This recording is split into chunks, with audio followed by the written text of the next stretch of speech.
सहनाववतु सहनौ भुनक्तु सह वीर्यं करवावहै तेजस्विनावधीतमस्तु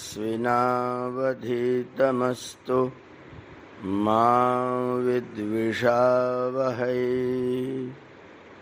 नमो ब्रह्मणे नमस्ते वायो त्वमेव प्रत्यक्षं ब्रह्मासि त्वामेव प्रत्यक्षं ब्रह्म वदिष्यामि ऋतं वदिष्यामि सत्यं वदिष्यामि तन्मामवतु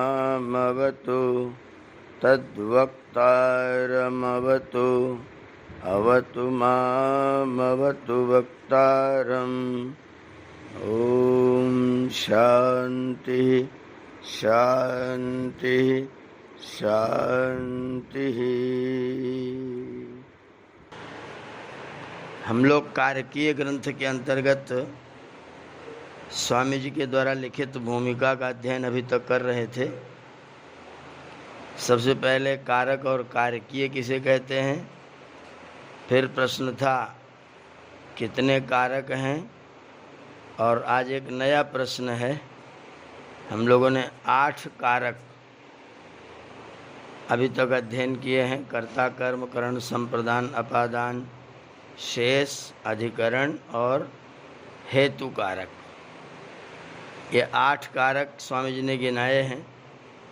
एक और नया प्रश्न है, इसको बहुत गंभीरता से पढ़ने और समझने की आवश्यकता है। वाक्य किसको कहते हैं, इस पर बहुत विश्लेषण है।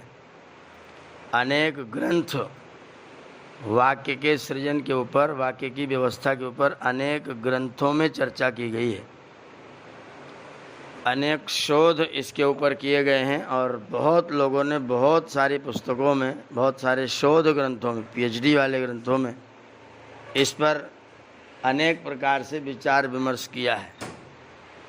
ये बहुत ही विचारणीय प्रश्न है, वाक्य किसको कहते हैं, और इसकी परिभाषाएं भी अनेक लोगों ने अनेक प्रकार की हैं। अपने सब लोग जब साधारण भाषा में, हिंदी भाषा में पढ़ते हैं वाक्य की परिभाषा, तो हिंदी व्याकरण में आपने पढ़ा होगा, सार्थक शब्दों के संयोग को वाक्य कहते हैं। किसी एक अर्थ को लेकर के जहाँ पर उस अर्थ को पूर्ण वाले कुछ शब्दों का प्रयोग किया गया हो, उसे वाक्य कहते हैं। ऐसी परिभाषा प्रायः हम लोग हिंदी व्याकरण में स्कूलों में पढ़ते हैं। पर यहाँ वाक्य की परिभाषा देखिएगा जो ऋषियों ने किया है, आचार्यों ने किया है, और उसको समझने की चेष्टा कीजिएगा। आख्यातम साव्ययकारक विशेषणम वाक्यम। आख्यातम साव्ययकारक विशेषणम। अब ध्यान दीजिए शब्दों पर, इसका थोड़ा सा व्याख्या को अच्छी तरह समझ लीजिएगा। आख्यातम, आख्यात का मतलब होता है क्रियापद, जिनको अंग्रेजी में हम लोग वर्ब्स के नाम से जानते हैं, क्रिया के नाम से जानते हैं, उसे यहाँ संस्कृत व्याकरण में आख्यात कहा गया है। अगर हम इस शब्द का विश्लेषण करें तो अपनी कॉपी में संकेत कर दीजिएगा। आंग उपसर्ग है, ख्या प्रकथने धातु है और कता प्रत्यय है। आ आंग उपसर्ग, ख्या प्रकथने, ख्या आधा ख और या पर दीर्घ मात्रा, ख्या प्रकथने या धातु है, और साथ में भूतकाल का कता प्रत्यय है। तो तीनों को जोड़ देते हैं तो बनता है आख्यात।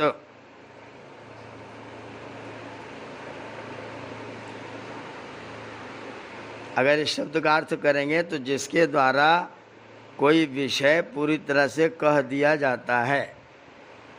आ माने समन्तात, ख्या माने प्रकथनम, कथा माने किया गया, भूतकालिक प्रत्यय। तो जिसके द्वारा किसी विषय को समग्रता से कहा जाता है उसे बोलते हैं आख्यात। वैसे संज्ञा है रूढ़ संज्ञा, आख्यात माने क्रियापद। पठति, पठतः, पठन्ति, ये सब आख्यात हैं। पठसि, पठथः, पठथ, पठामि, पठावः, पठामः, ये हैं आख्यात। ये अनेक लकारों में, जो अपन 11 लकारों में शब्दों को देखेंगे तो सभी लकारों में जितने क्रियापद पढ़े गए हैं उन सारे क्रियापदों का नाम है आख्यात।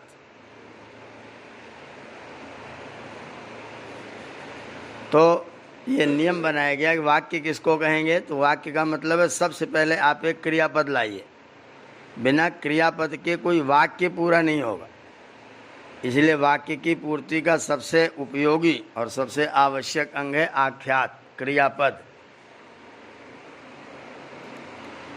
अब उस आख्यात के साथ में कुछ चीज़ें जोड़नी पड़ेंगी तब वाक्य बनेगा। क्या क्या जोड़ेंगे, तो उन्होंने कहा कि नंबर 1 अव्यय, नंबर 2 कारक और नंबर 3 विशेषण। अव्यय, कारक और विशेषण के सहित, जो स है वो सहित के अर्थ में है, साव्यय कारक विशेषणम। इसका मतलब हुआ अव्यय, कारकों और विशेषणों के सहित। इसका पूरा अर्थ हिंदी में लिख लीजिएगा। हाँ, अव्यय, कारक और विशेषण के सहित क्रियापद।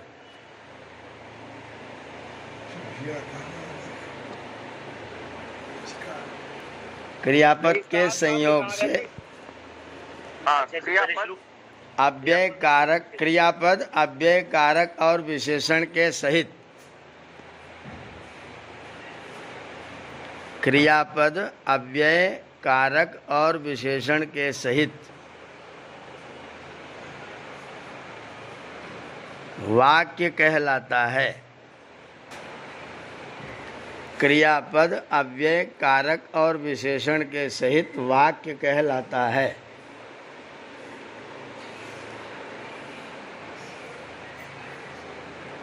बोलिए, क्रियापद और क्रिया अलग अलग है ना? हाँ, क्रियापद कहिए। क्रिया तो जो हम करते हैं वो है, क्रियापद माने उस क्रिया को कहने वाला जो पद है। जैसे आप किताब खोल करके बैठे हैं और मुख से कुछ बोल रहे हैं, यह है क्रिया। और पठति यह है क्रियापद।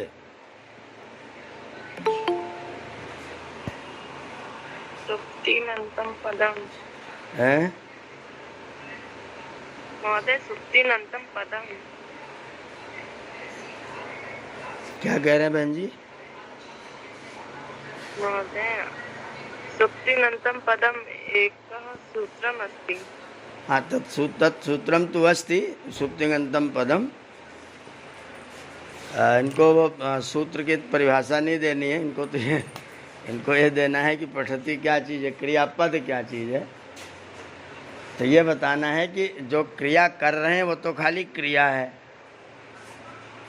जैसे कोई व्यक्ति किताब खोल के मुख से कुछ बोल रहा है, वो तो है वो क्रिया। और उस क्रिया को बताने के लिए जो शब्द प्रयुक्त किया जा रहा है, पठति, वदति, यह है क्रियापद। उस क्रिया को बतलाने वाला, जो क्रिया हम कर रहे हैं उस क्रिया को बतलाने वाला पद, इसको बोलेंगे श्लिष्ट भाषा में क्रियापद। जी,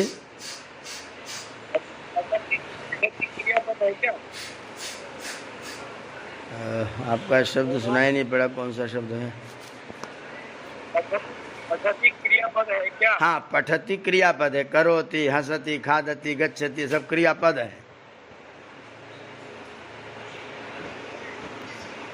जितने हम क्रियाओं के रूप चलाते हैं, गच्छति, हसति, खादति, पठति, लिखति, वदति, गद्यति, ये सब क्रियापद है।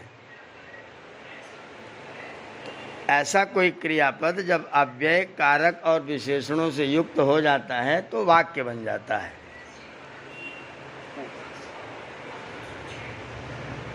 अव्यय, कारक और विशेषण से युक्त होने पर क्रियापद वाक्य बन जाता है। एक परिभाषा तो ये है। दूसरी परिभाषा है सविशेषणम एक तिंग वा। व माने अथवा, सविशेषण माने विशेषणों से युक्त, सविशेषणम विशेषणों से युक्त, एक तिंग, कोई एक, तिंग माने क्रियापद, कोई एक क्रियापद, विशेषणों से युक्त कोई एक क्रियापद वाक्य कहलाता है। सविशेषणम एक तिंग वा। पहली परिभाषा दिया है आख्यातम साव्ययकारक विशेषणम वाक्यम, और दूसरी परिभाषा दी है सविशेषणम एक तिंग, विशेषण सहित एक क्रियापद वाक्य कहलाता है।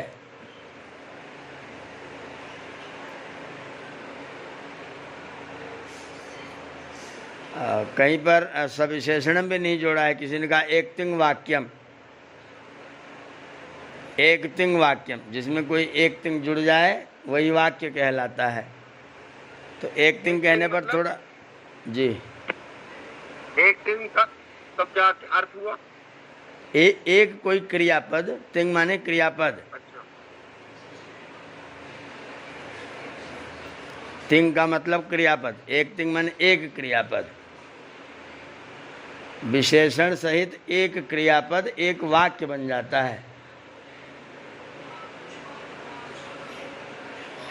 जैसे गच्छति क्रियापद है, साथ में मैंने जोड़ दिया ग्रामम, अब ये विशेषण हो गया, तो विशेषण सहित एक क्रियापद ग्रामम गच्छति, ये वाक्य बन गया।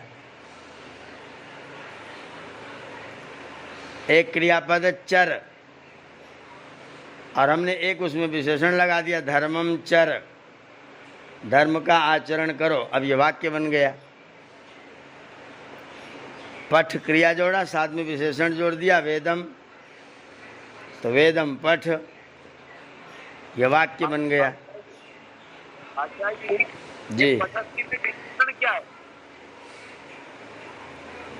जो ऊपर वाले, जो पहली वाली परिभाषा में व्याख्या दे रखी है ना, कारक, अव्यय और विशेषण, हाँ, ये तीनों मिलकर के वाक्य बनता है। तो विशेषण मतलब कोई भी, किसी भी, जैसे ग्रामम गच्छति, बालकाय ददाति, कोई एक कारक आपने जोड़ दिया, वाक्य बन जाएगा। नहीं तो ग्रामम गच्छति तो वाक्य बन गया, पर पद्धति अकेला वाक्य कैसे चलाएगा? नहीं, पठति अकेला वाक्य कभी नहीं बनेगा, उसके साथ कोई विशेषण जरूर जुड़ेगा। ये क्रियापद है पद्धति। हाँ, क्रियापद पठति क्रियापद है, उसके बाद एक विशेषण जोड़ दीजिए वेदम पठति, बस वाक्य बन गया।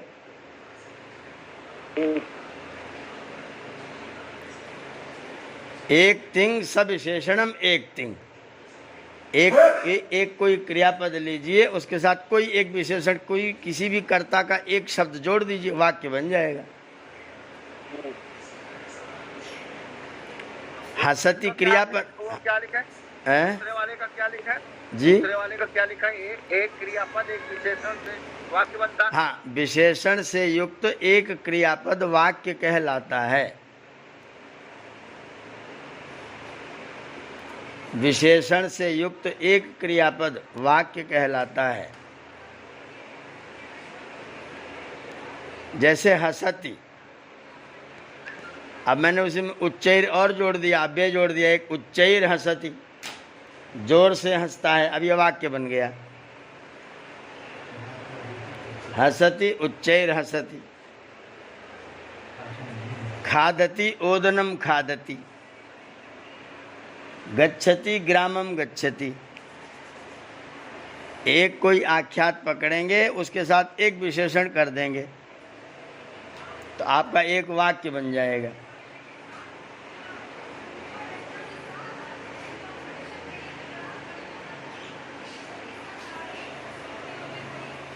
तो दो परिभाषाएं यहाँ पर वाक्य की गई। आख्यातम साव्यय कारक विशेषणम वाक्यम, दूसरी क्रिया की गई, दूसरी परिभाषा है सविशेषणम एक तिंग वा वाक्यम, विशेषण सहित एक तिंग, ये वाक्य है। तो भोजनम खादति ये वाक्य हो गया ना? हाँ, ये वाक्य हो गया। महोदय, जी। प्रथम सूत्र एक बार पुनः बोल दीजिए।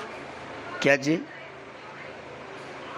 आख्यातम सा क्या था ये सूत्र जो है? साव्यय, साव्यय कारक विशेषणम। आख्यातम साव्यय, साव्यय साव्यय कारक विशेषणम विशेषण वाक्यम। वाक्यम। हाँ, आगे वाक्यम है। ढूंढना पड़ेगा।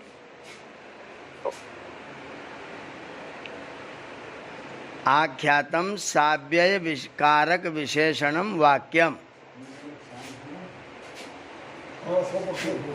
विशेषण, कारक और अव्यय से युक्त एक क्रियापद वाक्य कहलाता है।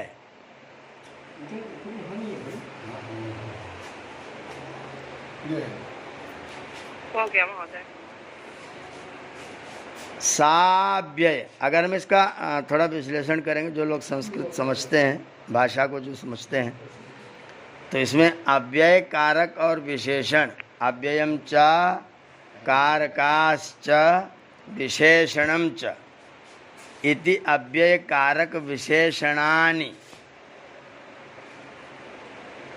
अव्यय कारक विशेषणानि सहितानि यस्मिन् साव्यय कारक विशेषणम। तो सहित के स्थान पर स आदेश हो जाता है, तो स अव्यय कारक विशेषणम का मतलब हुआ अव्यय कारक और विशेषण के सहित समास पद हो गया इसमें। तो ये समस्त पद हुआ अव्यय कारक विशेषण के सहित आख्यातम वाक्यमिति कथ्यते। जो आख्यात अर्थात क्रियापद है वह वाक्य कहलाता है। हमने एक वाक्य बोला ना, अव्यय कारक विशेषणानि। हाँ, इसका जब समास करेंगे ना, समास करेंगे तो पहले द्वंद्व समास करेंगे। अव्ययम च कारकाश्च विशेषणम च इति अव्यय कारक विशेषणानि, बहुवचन।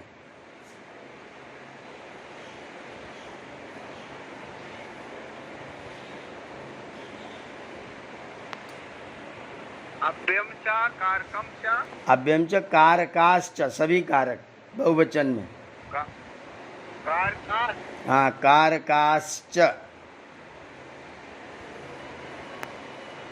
अव्ययम च कारकाश्च विशेषणम च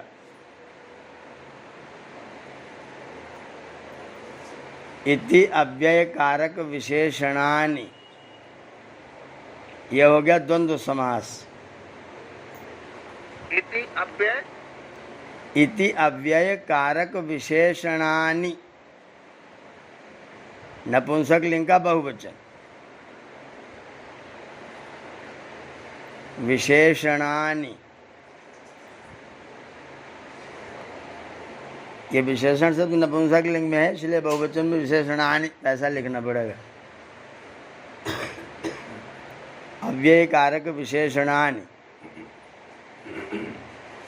मुनि जी, कारकास है कि कारकस्य है? कारकाह च, कारकाह प्रथमा का बहुवचन, साथ में च, कारकाह च। साथ में जब विसर्ग के साथ में चा होगा तो विसर्ग को तालव्य श हो जाए, कारकाश्च। प्रथमा व्यक्ति के बहुवचन में कारकाह शब्द है और आगे चा है, विसर्ग को तालव्य श हो जाएगा, तो कारकाश्च।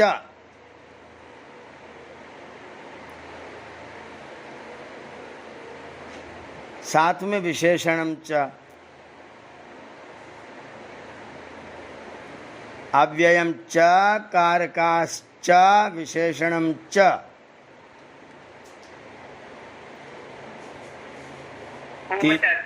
जी, पहला जो को आपने जोड़ा उसका अर्थ भी और ही होगा, तो उसमें मिल जाने से सबके साथ में चा जुड़ता है। जब समास करते हैं तो सबके साथ चा जुड़ेगा। अच्छा अव्ययम च कारकाश्च विशेषणम च। जी जब जब जब तीनों को मिला देंगे तो अव्यय कारक विशेषणानि।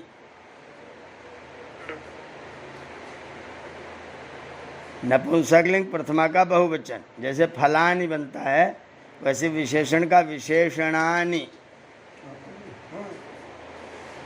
और उसमें एक को बोलना है चा सब जगह खत्म हो जाएगा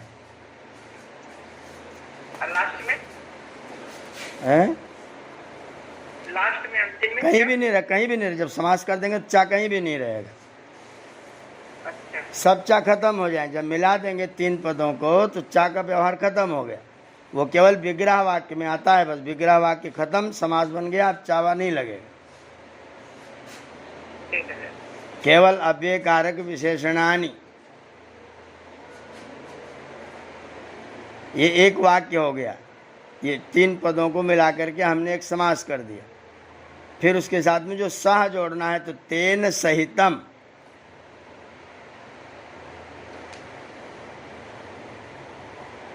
तेन सहितम, ये सब के साथ जुड़ जाएगा। तेन माने अव्यय के साथ, कारक के साथ और विशेषण के साथ, तीनों को कर दिया तो कर दिया साव्यय कारक विशेषणम। तेन सहितम साव्यय कारक विशेषणम।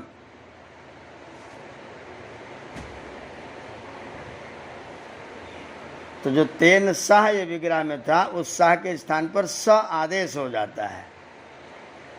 सा का हा हट जाएगा और स अकेला रह जाएगा, तो स धन अव्यय आएगा तो स और आ दोनों मिल गए, अका सवर्णे दीर्घा, तो साव्यय कारक विशेषणम हो गया। पहले स और हा रखेंगे, फिर हा का सा रह जाएगा और हा समाप्त हो जाएगा, केवल सा रहेगा। फिर स अव्यय को मिलाएंगे, साव्यय कारक विशेषणम।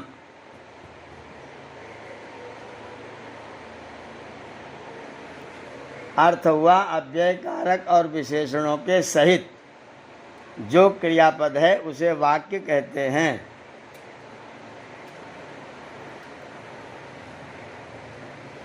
एक परिभाषा हो गई। दूसरी परिभाषा सविशेषणम एक तिंग, विशेषण के सहित एक क्रियापद वाक्य कहलाता है।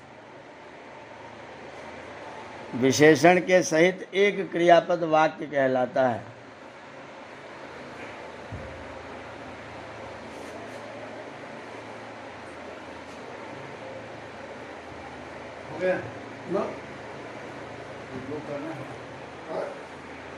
स्वामी जी की भाषा देखिएगा पुस्तक में, वो कह रहे जो आख्यात अव्यय कारक और विशेषण युक्त हो सो वाक्य कहता है। उदाहरण देख रहे हैं, साव्यय, जैसे देवदत्त उच्चैहि पठति।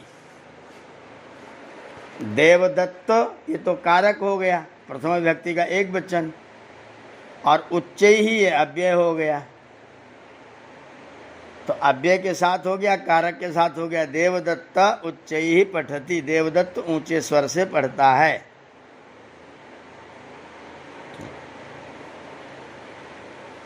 ये अव्यय वाला हो गया। फिर कारक के साथ में जोड़ा, मनुष्यो धर्मम आचरेत।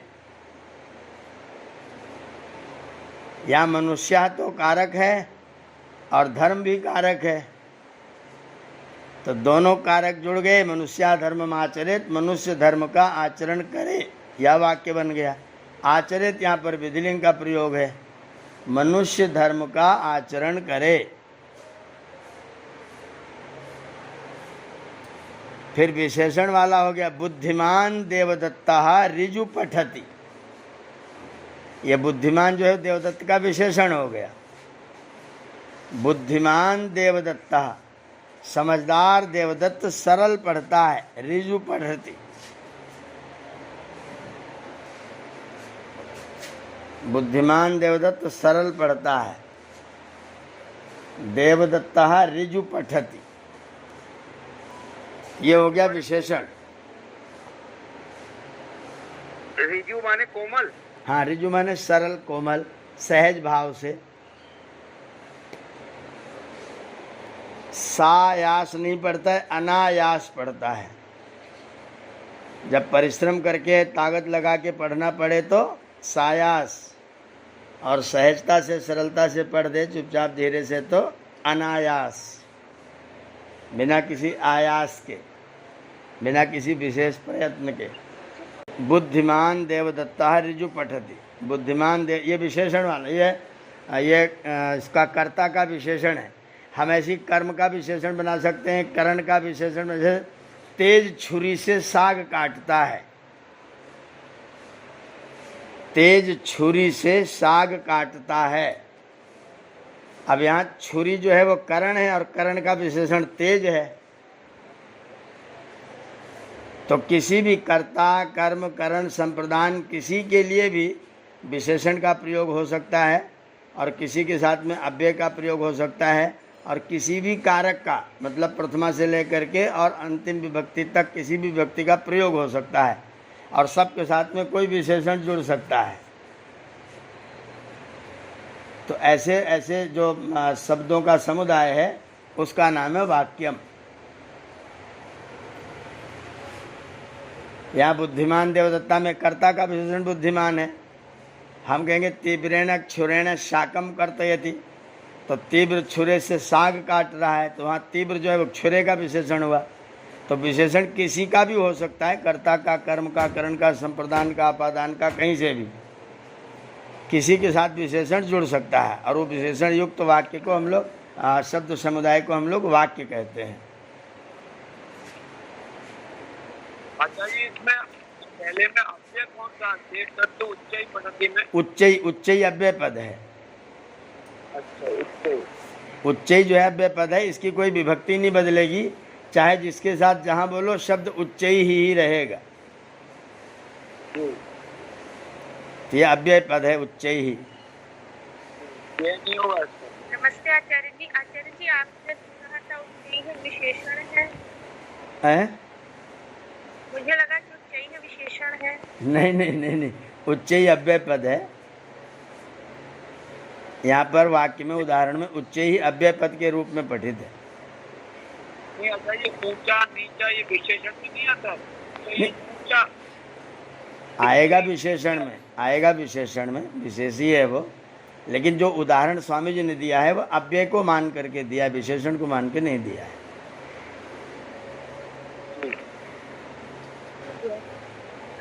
हाँ, दूसरी जो परिभाषा है,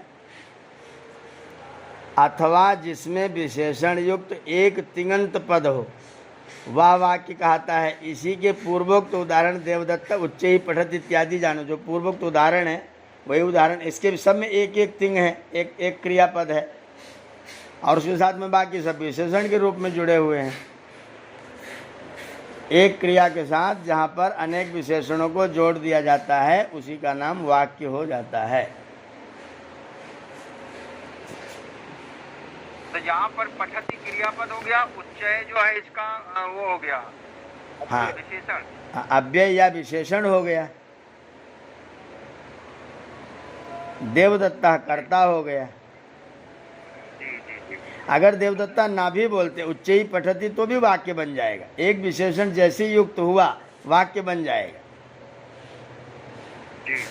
उच्चई पठती भी वाक्य है, सह पठती भी वाक्य है, देवदत्ता पठती भी वाक्य है, और बुद्धिमान देवदत्ता पठती वो भी वाक्य है।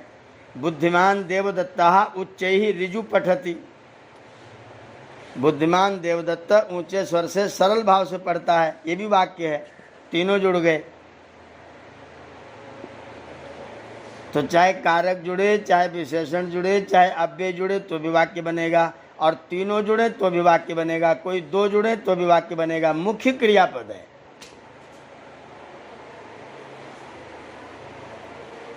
क्रियापद मुख्य है, उसके साथ चाहे विशेषण जोड़िए, चाहे अव्यय जोड़िए, चाहे कारक जोड़िए।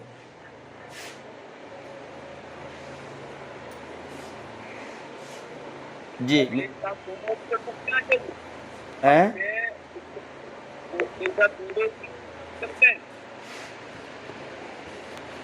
आप क्या हाँ, तीनों भी जुड़ सकते हैं, दो भी जुड़ सकते हैं, एक अकेला भी जुड़ सकता है। ठीक है। केवल उच्चई पठति भी वाक्य बन जाएगा। जी। उच्चई वदति, नीचैर वदति भी एक वाक्य है। एक क्रिया के साथ अगर एक अव्यय भी जुड़ गया तो वाक्य बन जाएगा।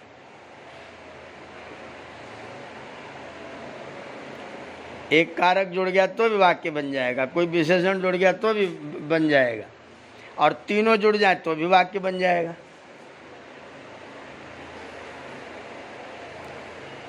महोदय, जी, सा विशेषणम एक तिंग वा मतलब यहाँ पे विकल्प से है। नहीं, जो एक परिभाषा तो ऊपर वाली दी थी, फिर उस परिभाषा के ध्यान में रखते उसके सापेक्ष यहाँ पर वा का प्रयोग, अथवा ये परिभाषा मान लो। ये वा जो है अथवा के अर्थ में, तो पहले चाहे तो ऊपर वाली परिभाषा करो और चाहे ये वाली परिभाषा करो। दोनों परिभाषाएं वाक्य की परिभाषाएं हैं, इसीलिए वा का प्रयोग है। विकल्प भी कह सकते हैं। हाँ, अगर दोनों स्वीकार है तो विकल्प तो है ही। हाँ, अगर दोनों परिभाषाएं स्वीकार की जा रही हैं तो विकल्प तो है। जी। विकल्प का मतलब ये है कि एक स्थान पर दूसरा भी प्रयोग किया जा सकता है, तो विकल्प है।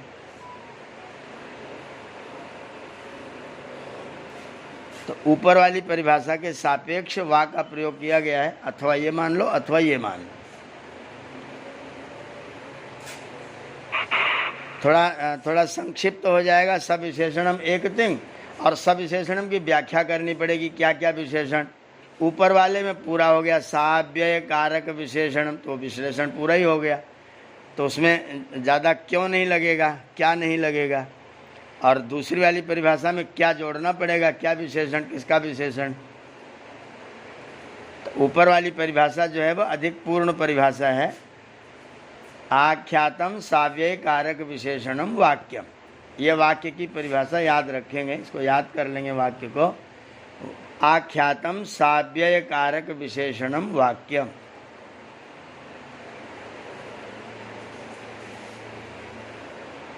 आख्यातम साव्यय कारक विशेषणम वाक्यम और सब विशेषणम एक तिंग वा वाक्यम। ये छोटी परिभाषा है, तो शॉर्ट के बजाय बड़ी वाली परिभाषा याद कर लेंगे तो ज़्यादा उसमें ज़्यादा व्याख्या की आवश्यकता नहीं पड़ेगी।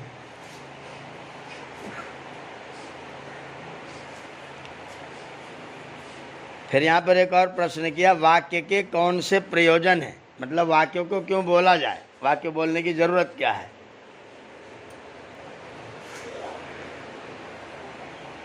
तो बता रहे अनेक अर्थ की प्रतीति, वाक्य को क्यों बोला जाता है, इसका उत्तर दे रहे हैं स्वामी जी, ध्यान दीजिएगा।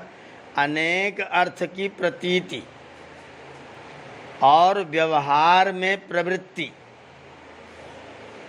वाक्य बोलने का प्रयोजन क्या है, अनेक अर्थों की प्रतीति हो जाए, और दूसरा उसके अनुसार व्यवहार में व्यक्ति की प्रवृत्ति हो जाए। जैसे मैंने कहा जलम आनय,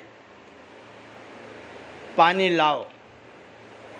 अब वाक्य के अर्थ की प्रतीति क्या हुई, कोई जल नाम का तत्व है जिसको लाने का आदेश गुरु जी के द्वारा दिया जा रहा है, और उसके व्यवहार में प्रवृत्ति क्या है, व्यक्ति गया, लोटे में पानी लिया, गिलास साथ में लिया, लेकर के आया, बोले गुरु जी ये लीजिए, पानी उसने प्रदान कर दिया, ये व्यवहार में प्रवृत्ति है।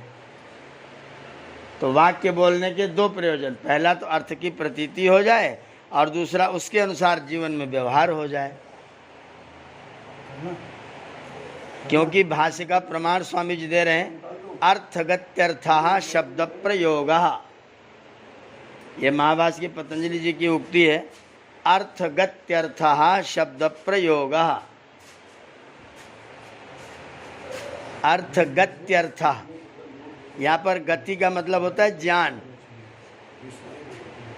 ये ध्यान दीजिएगा।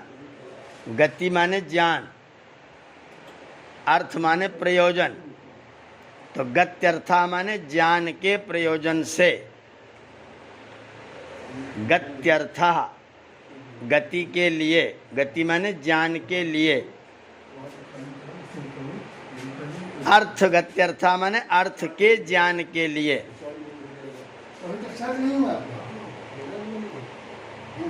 अर्थ के ज्ञान के जी अर्थ वाले क्या बता? अर्थ पहला जो अर्थ है वो तो अर्थ है, पद का अर्थ, जी और दूसरा जो अर्थ है उसका प्रयोजन है, उसका अर्थ है प्रयोजन के लिए। दो बार अर्थ का प्रयोग है ना, अर्थ गत्यर्थः। जी तो अर्थ है, गति है, अर्थ है। तो पहले अर्थ का अर्थ है तो शब्द का अर्थ, और दूसरे अर्थ का अर्थ है प्रयोजन, और गति माने ज्ञान। तो ज्ञान के प्रयोजन से, किसके ज्ञान के? अर्थ के ज्ञान के प्रयोजन से, अर्थ को समझाने के लिए, अर्थ को जानने के लिए शब्द प्रयोगो भवति, शब्द का प्रयोग होता है। अर्थ के ज्ञान के लिए शब्द का प्रयोग होता है। हम शब्द का प्रयोग इसलिए करते हैं जिससे हमको अर्थ की प्रतीति हो जाए, अर्थ का ज्ञान हो जाए। जैसे बालक है और बालक अभी बोलना सीख रहा है और उसके सामने आके दीवार पर कौवा बैठ गया। अब वो अर्थ को तो देख रहा है, वो जो पदार्थ है, जो वस्तु है, जो द्रव्य है कौवा, वो तो उसको दिखाई दे रहा है, लेकिन उसके पास में शब्द नहीं है। तो पूछता ये क्या है? तो वो क्या है ये बताने के लिए हमने कह दिया का कहा। तो काक शब्द का प्रयोग किस लिए किया गया? अर्थ को जतलाने के लिए। जो अर्थ था, जो वस्तु सामने थी, उसको बताने के लिए काक शब्द का प्रयोग किया गया। तो अर्थ की गति के लिए, अर्थ के ज्ञान के लिए शब्द का प्रयोग होता है। अर्थगत्यर्थः शब्द प्रयोगः, अर्थ की गति के लिए अर्थात अर्थ के ज्ञान के लिए। गति माने ज्ञान, अर्थ माने के लिए। अर्थ के ज्ञान के लिए शब्द का प्रयोग। जब हम पैदा हुए संसार में सर्वप्रथम, तो पूरा संसार पहले से उत्पन्न था। सारा जगत परमात्मा ने पैदा कर दिया, उसके बाद आपको पैदा किया। और हम जब पैदा हुए तो सबसे पहले हमने तुरंत पूछना शुरू किया यह है क्या।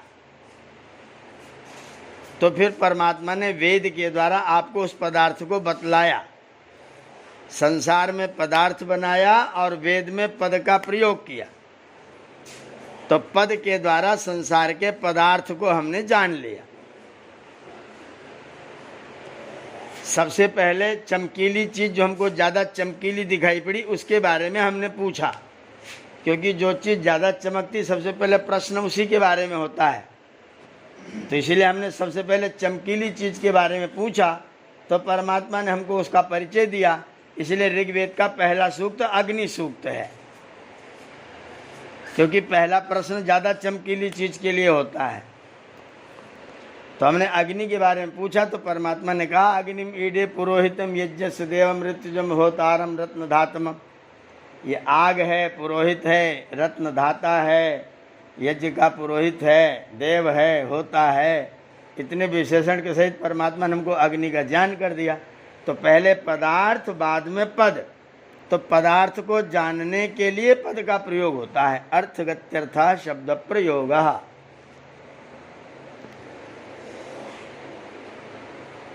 कोई वस्तु सामने आएगी, उसको जतलाने के लिए, बतलाने के लिए हम उसके लिए शब्द का प्रयोग करते हैं।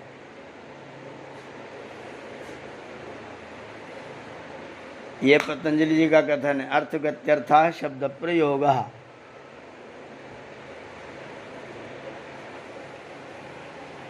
फिर है अर्थम प्रत्याययिष्यामि। अर्थम प्रत्याययिष्यामि, अर्थम प्रत्याययिष्यामि। ये हो गया भविष्यत काल ऋट लकार का उत्तम पुरुष का एक वचन का रूप, प्रत्याययिष्यामि। ये ऋट लकार का उत्तम पुरुष का एक वचन का रूप है। अर्थम माने अर्थ को, प्रत्याययिष्यामि माने बतलाऊंगा,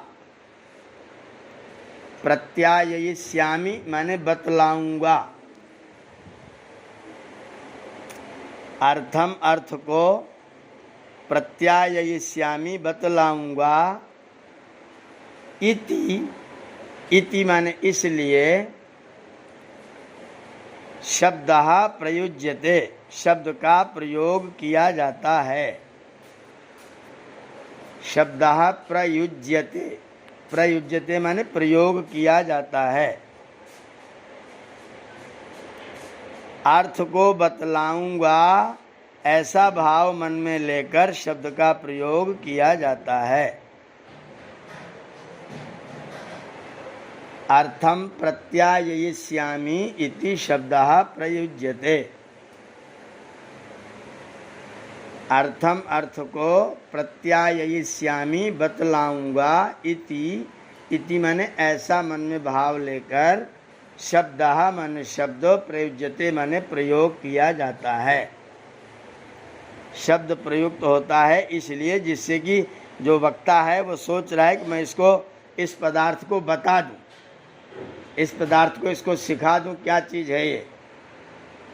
तो अर्थ को जतलाने के लिए, अर्थ को बतलाने के लिए, अर्थ से परिचित कराने के लिए शब्द का प्रयोग किया जाता है। अर्थम प्रत्याययिष्यामि इति शब्दः प्रयुज्यते। अर्थ के जानने के लिए शब्द का प्रयोग किया जाता है। वक्तुम योग्यम पद समुदायम वाक्यम। वक्तुम माने बोलने के, योग्य माने लायक, पदों का समुदाय वाक्य कहलाता है। किसी अर्थ को बताने के लायक जो पदों का समुदाय है वो वाक्य है। वक्तुम योग्यम पद समुदायम, किसी पदार्थ को बतलाने के योग्य पदों के समुदाय को वाक्य कहते हैं। जो कहने को योग्य हो, जिसमें अनेक पदों का योग हो, वह वाक्य कहता है। जब तक कोई किसी को वाक्य बोल के अर्थ का बोध नहीं कराता तब तक उसका प्रयोजन सिद्ध नहीं हो सकता, व्यवहार में प्रवृत्ति नहीं होती, और जब तक व्यवहार ठीक ठीक नहीं होता तब तक उसका कार्य सिद्ध होकर सुख प्राप्ति रूप प्रयोजन भी सिद्ध नहीं होता। इसलिए वाक्य और वाक्यार्थ का बोध करना सब मनुष्यों को अवश्य उचित है। तो वाक्य प्रयोग करेंगे तो अर्थ का प्रतीति होगी, अर्थ की प्रतीति होगी तो व्यवहार में प्रवृत्ति होगी, व्यवहार में प्रवृत्ति होगी तो सुख होगा, और जीवन में आए हैं तो सुख प्राप्त करना जीवन का मुख्य प्रयोजन है। ये महर्षि ने बहुत सुंदर संदेश दे दिया दर्शन की भाषा में कि जीवन का मुख्य प्रयोजन है सुख की प्राप्ति, और सुख की प्राप्ति का कारण क्या है? व्यवहार में प्रवृत्ति, और व्यवहार में प्रवृत्ति का आधार क्या है? ज्ञान। तो पहले जाने, फिर वैसा वैसा करें, वैसा करके सुख को प्राप्त करें, क्योंकि जीवन का लक्ष्य सुख को प्राप्त करना है। इसलिए व्यक्ति को वाक्य और वाक्यार्थ को जरूर जानना चाहिए।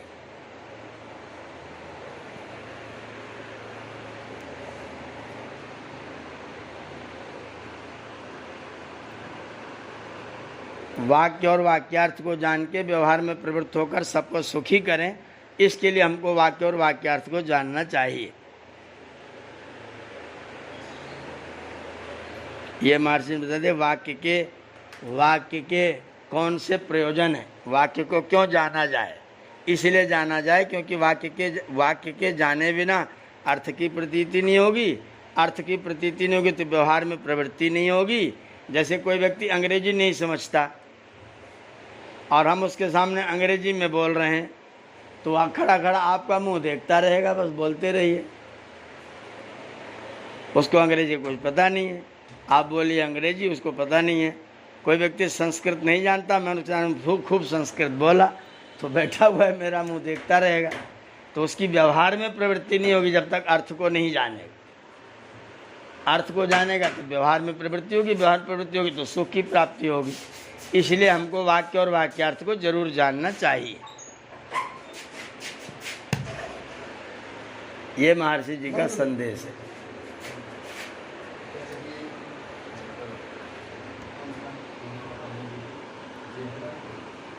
आज यहीं पर विराम करेंगे, अगला प्रश्न कल लिया जाएगा। आज के लिए आप लोगों का बहुत बहुत धन्यवाद। ओम।